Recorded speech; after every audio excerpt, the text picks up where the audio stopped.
to start off by talking about Monday Night Football, we had two games on, and I might get to the other one later, but the one I want to really focus on, and the one I had my eye on going into, was that between the Tampa Bay Buccaneers and the Baltimore Ravens. Now, by the end of the game, it was 41-31 in favor of Baltimore. However, the game, in reality, was not as close as that. And typically, I don't mind that because a coach, you can make an argument about the game's over, why do we still have our starters in? But, it can kind of help the coach with the game plan next week to kind of try to get the offense back in rhythm. However, for the Buccaneers this time, I can't support it because they were padding up the garbage time stats, and it led to an injury for Chris Godwin.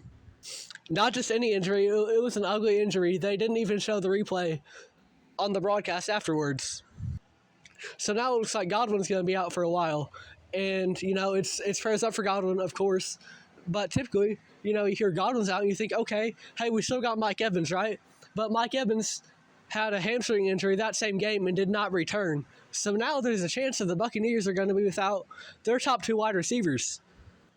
And they've got a couple wide receiver threes on the team that I think are pretty solid, whether it's Jalen McMillan or Sterling Shepard.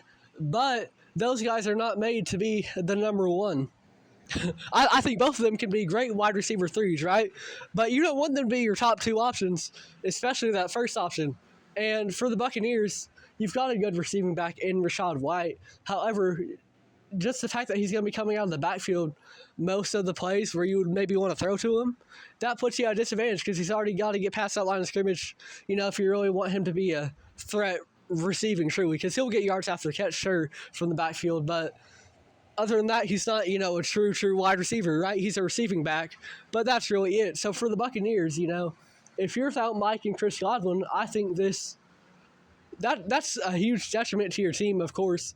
And this is a team that was going to be fighting for the division already with the Atlanta Falcons, led by Kirk Cousins.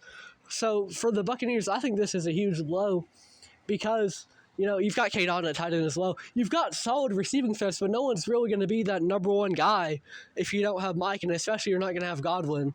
And Mayfield, as good as he is, I wouldn't consider him to be a quarterback that necessarily elevates others, right? He does well, especially well, as we saw with the Buccaneers last year and this year. He does especially well when he's got guys around him that support him, not the other way around. And that's not a knock on him, right? Because an offense is a cohesive unit. But Baker, what I'm saying here, he's not the type of guy that really elevates others. He can be a good motivator, but in terms of, on the field, sometimes he doesn't always make the right reads. And he's confident. He'll throw it out there. He'll give you a chance. But he's not necessarily the guy that's going to elevate Sterling Shepard or Jalen McMillan to be a true wide receiver one in the absence of these guys.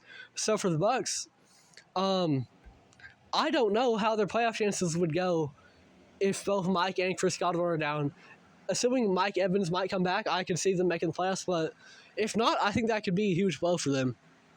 And of course, it's just, wishing Chris Godwin and Mike Evans a speedy recovery.